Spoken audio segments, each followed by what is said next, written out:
What's up, D&M crew? Welcome back to our channel, guys. Today's video, we are going to be sharing with you guys our third date story. So many of you guys were like, are you guys still gonna film it? And yes, we are. We're here today to share with you guys the juicy third date.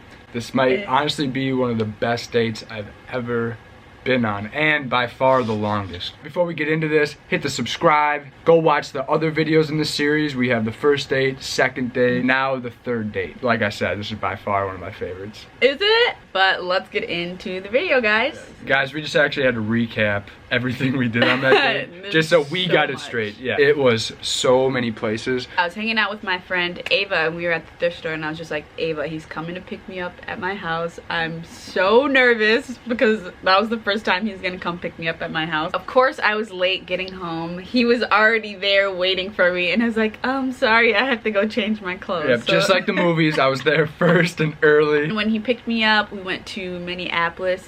We went to Lake Calhoun, which is like 3 miles around, I believe. And we walked the whole 3 miles around, and we were just like chilling, talking, getting to know each other still. It was a beautiful day. It was so nice outside. In the middle of it, we went to Jamba Juice to get some smoothies. I actually had never been there before that. That was my first time there, so I had no idea what to get. Are you serious? Yeah, I'd never been to Jamba Juice. And so I was like, what do you get here? Because I had no clue. I basically picked out your order for you. So yeah, my first time there, then we went back, walked back to our car. We were honestly talking about everything under the sun. Yeah. And I mean that as a pun because we were actually under the sun. Oh my gosh. We were talking about my conversion and stuff, and really about religion. Religion was always a big topic with us from the start, because she actually, this isn't our first date, but again, she asked me about theology for her first text to me. I mean, that's huge to me, you know? What did we do after that? After Lake Calhoun, we went to this pizza spot up in Dinkytown. We always go there to this day. Go there it's now. Called Mesa Pizza. And so like our traditions together started from these first early dates, you know? We just went to the movies the other day and sat in that same spot that I first put my arm around her. Go watch our second date story if you haven't yet. So Mesa Pizza, again, never really gone there before. I don't think I ever had. And I went to U of M, and it was on the U of M campus. Yeah. And I had never been there. I really introduced Mitch to like a lot of firsts. Like in the cities. I never cared to go in the cities. Like I went to school, then came right back. Yeah, she definitely introduced me to this stuff. Actually, I'd never been to Lake Calhoun. I'd never been to Jamba Juice. I'd never been to Mesa Pizza. And I never went to where we went right after this. It was at the Stone Arch Bridge. Yeah, we went to the Stone Arch Bridge after we got done eating pizza. And we just walked and saw horses. We literally sat and just talked. Yep. This is really where Destiny found out. Well, the first date, she found out that, all right, this guy thinks a little deeply about religion and stuff. But I remember like bringing something up to you because there's like waterfalls on one side of the bridge. Yeah, and I do remember this. Yeah, and then there's very calm water on the other side. And I forget exactly what I said, but I was like, you know, this kind of really describes how people are, you know, they have one calm side, then you get to the other, and like, yeah, you were getting really deep. I was like, on the third date. But again, when I went into this, I was totally thinking, all right, I am going to be straight up on who I am. If she doesn't accept that, then like I can keep moving on. But you know, she did. But she did say like, you're getting way too deep for me. But she listened and stuff, so that was nice. But yeah, so that was when Destiny really, I think, realized that, all right, this dude just thinks about weird stuff a lot. It wasn't weird. It was just like I never met someone that thought about that kind of stuff. Like on a deeper level, you were just deep. Deep, bro. So yeah, we just chilled on the Stone Arch Bridge. Yep. We watched horses go by. I still have those videos.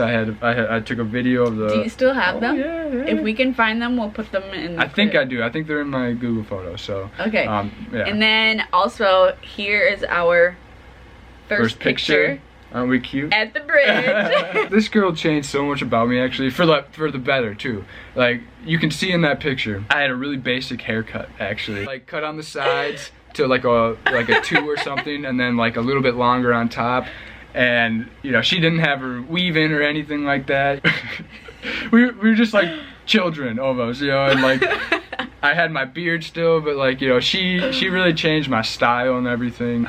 Because like now I just wear what she finds cute, and I put my hair how she finds cute, you know, and because I don't know, I don't care, and so she cares, I'm gonna do what she cares about. And honestly, I look back on it and like I feel like I look better now anyway. So, do you? Yeah, so I feel like I'm more stylish. Yeah. Not to mention she buys most of my clothes and stuff. Well, I'll buy it, she'll pick it out. She's not my sugar mama. No, I am not. The next stop, right now it's probably around like 6 or 7, like the sun is about to set, you know? Lake Calhoun, that was probably like noonish to 1ish. Yeah. Mesa Pizza was around lunchtime, 2 to 3 or something like that. And then we went to the bridge, which was probably like, you know, up to 5. And then after that, again, this is already a lot.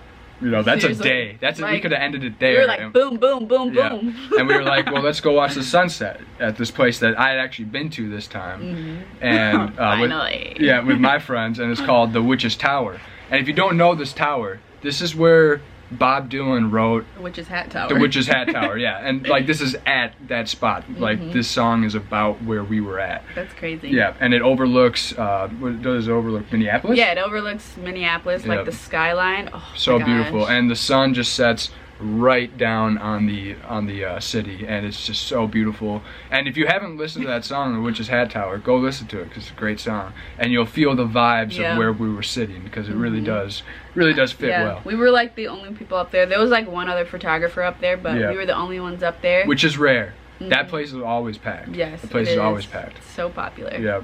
And so, and again, I don't think we really talked that much there. We were on the way there, now that I'm remembering this, we were listening to Jimi Hendrix, and I think I actually played some Bob Dylan just to get us in the mood. So we were playing like our music, you know, like, and this was the first time that we really experimented with showing each other our side of the music. And so this is where we both said, all right, yeah, we both do like Jimi Hendrix, Bob Dylan's kind of cool. Kid Cudi, we found out that we both loved Kid Cudi. Pink Floyd, obviously, we already knew that though. And so we really just sat up there listening to music and just kind of kicking back, watching the sunset. And again, we could have ended it right there. We could have, guys. But we didn't. So I was like, you want to come back to my house? We can have a bonfire if you want. Yep.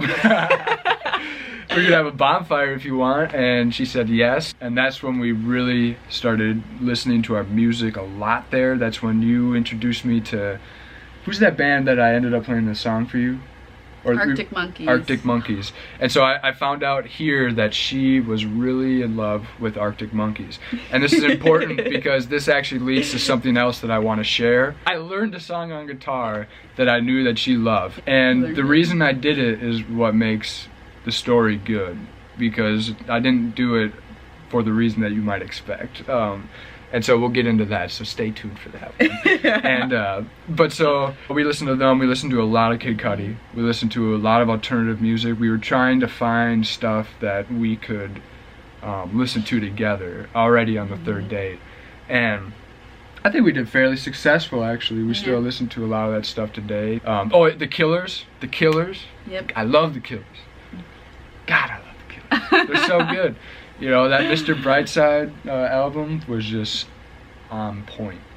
Kudos to The Killers. There's this one song that I introduced you to. I can't remember who it's by, but it's called Why I Love the Moon. Oh, yeah. And it was perfect because it was dark. We were out there having a bonfire. We were literally just sitting like super next to each other. And his nephews kept peeking out the window, like spying on us. But the moon was like right there. It was just like a starry night. It was perfect. Yeah, which is weird too, because we always say I love you to the moon and back. And so thinking back to that, you know, it's kind of, it's almost just like almost a linear thing. And so for that part of the night, it was starry.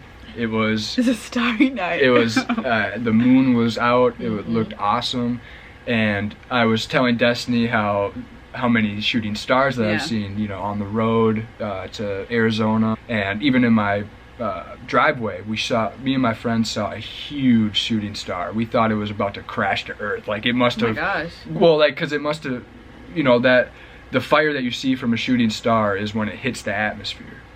Right, like whatever is floating, it's not actually a star, but whatever it's floating in the atmosphere, it starts, you know, breaking off its debris, and you know, and then it goes out of the atmosphere again. And it was such a long path in the sky that we were like, oh man, it like just looked like a slash in the sky.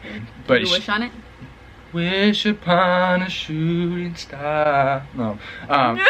So we rearranged our chairs for where we were sitting at the bonfire, and we're just looking up at the stars, like waiting to see a shooting star. Yep. And I remember like we were asking each other like what our biggest fears were and stuff. I remember you saying that your biggest fear was not knowing.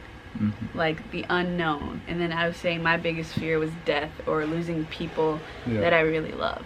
Our biggest fears are still that. Again, this was 2 years ago, so we've grown a lot since then. I've actually come to love the fact that we're not going to know everything, because that means I can keep like expanding my knowledge to the point that I choose to, and always know that there's something else out there waiting for me to know. Yeah, you know.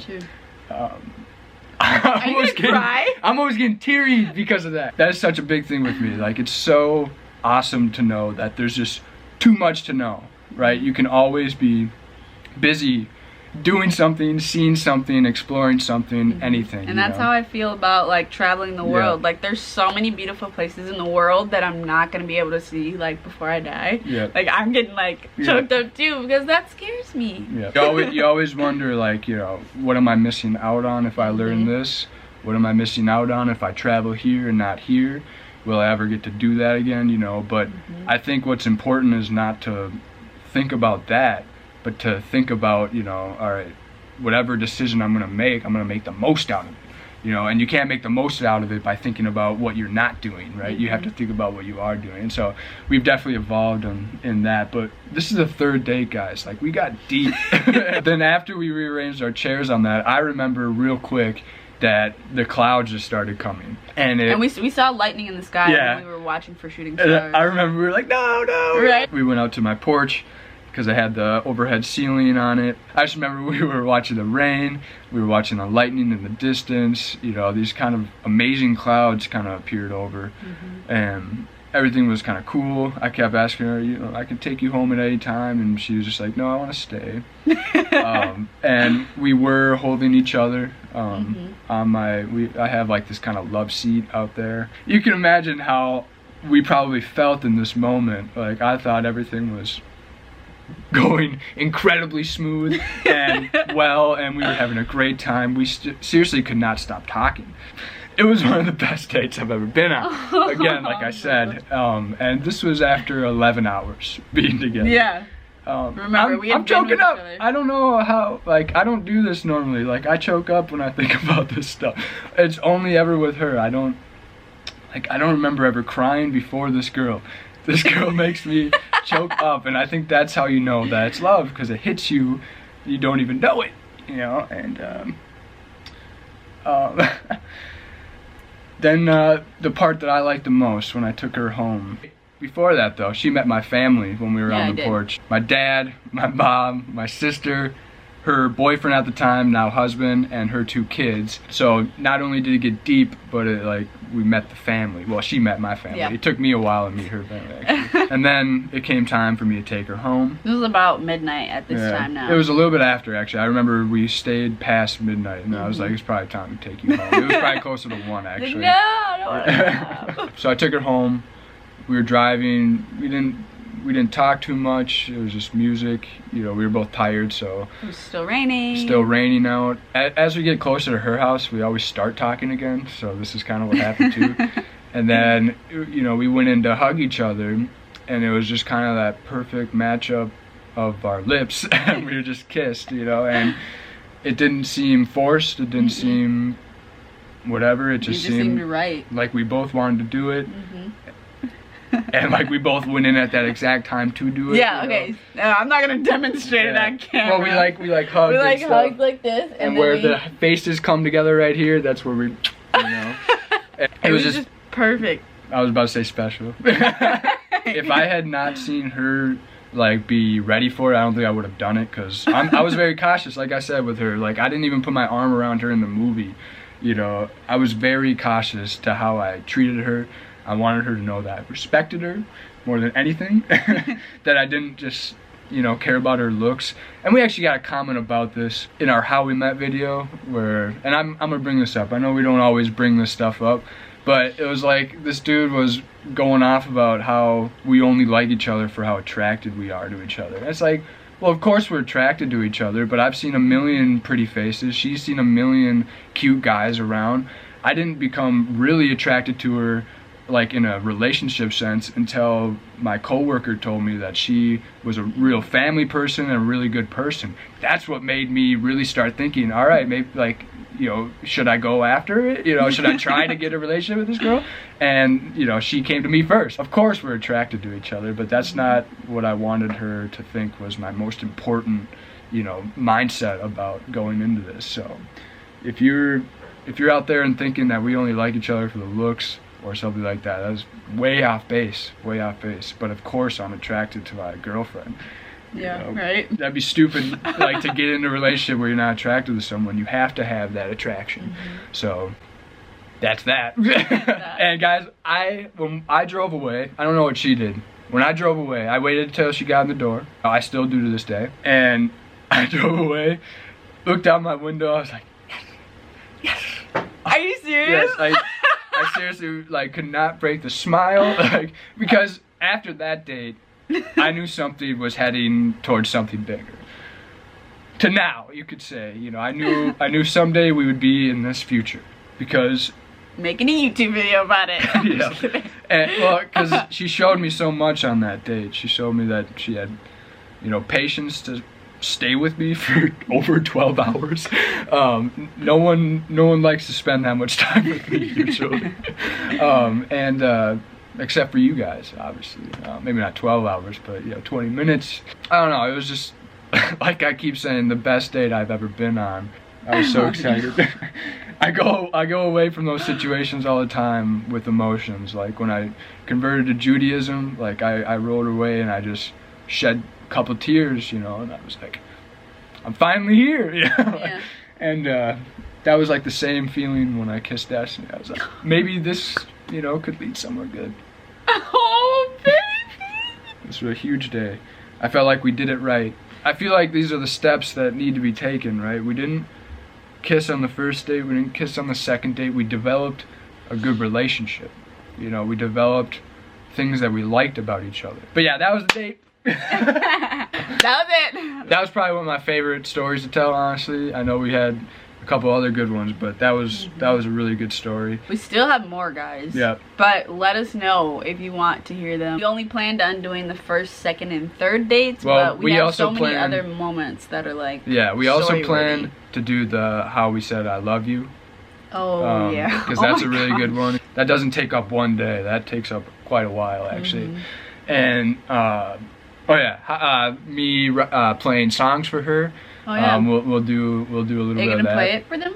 I can play the songs that I learned two for her specifically.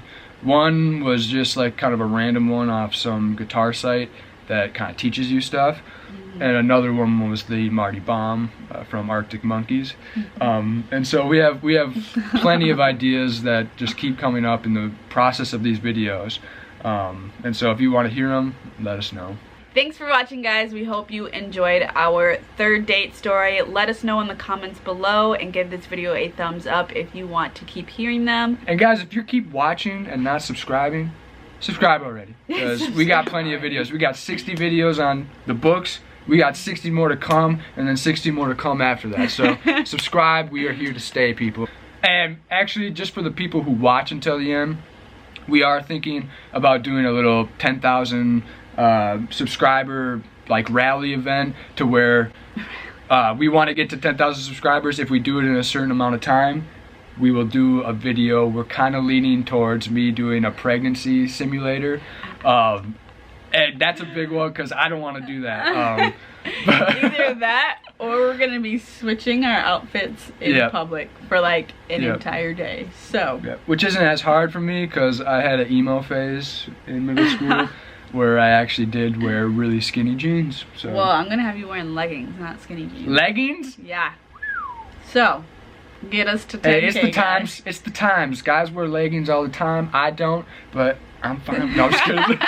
We hope you enjoyed, guys, and we will see you in our next one. See ya.